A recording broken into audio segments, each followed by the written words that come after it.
Matrimony ॲपवर doctor असल्याचे भासवून 11.86 लाखांची फसवणूक. मॅट्रिमोनी ॲपवर डॉक्टर असल्याचे भासवून बनावट प्रोफाईल तयार करत एका व्यक्तीचा विश्वास संपादन करून तब्बल 11,86,561 रुपयांची फसवणूक केल्याचा धक्कादायक प्रकार अंबड परिसरात उघडकीस आलाय. या प्रकरणी अंबड पोलिसांनी चौघांविरुद्ध गुन्हा दाखल केला आहे. 13 जून ते 22 ऑगस्ट 2026 या कालावधीत हा प्रकार घडल्याचे पोलिसांनी सांगितले. संशयितांपैकी एका महिलेने डॉक्टर सायली पाटील या नावाने मॅट्रिमोनी ॲपवर बनावट प्रोफाईल तयार करून स्वतः डॉक्टर असल्याचे भासवले. त्यानंतर वेगवेगळ्या मोबाईल क्रमांकावरून फिर्यादी आणि त्यांच्या वडिलांशी संपर्क साधण्यात आला.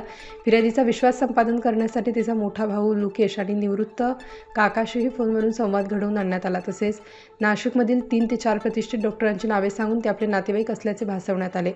विश्वास बसल्यानंतर प्रत्यक्ष भेट मात्र विविध कारणे सांगून टाळण्यात आली. त्यानंतर फिर्यादीकडून ऑनलाईन पैसे घेण्यात आले. तसेच 2 बँकांचे ATM कार्ड ताब्यात घेऊन त्याद्वारे ऑनलाईन खरेदी आणि इतर खर्च करण्यात आल्याचा आरोप आहे. याशिवाय रोख स्वरूपातही रक्कम स्वीकारण्यात आली. अशा प्रकारे संगनमत करून एकूण 11,86,561 रुपयांची फसवणूक केल्याची तक्रार अंबड पोलिसांकडे दाखल करण्यात आली. पोलिसांनी भारतीय न्याय संहितेतील संबंधित कलमांसह माहिती तंत्रज्ञान अधिनियमाच्या कलमान्वये गुन्हा दाखल केलाय.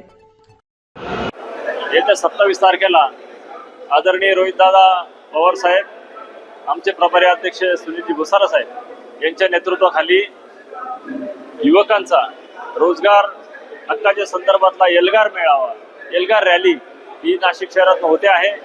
साधारणपणे 10:30 वाजता मुंबई नाक्याच्या कार्यालयापासून शालिमार चौक, शालिमारपासून CBS आणि CBS पासून कलेक्टर ऑफिस अशा पद्धतीने हा मार्ग असणार आहे. आणि याच्यामध्ये हजारो तरुण हे मोटरसायकल रॅलीवरती भारताचा तिरंगा झेंडा घेऊन सहभागी होणार आहेत.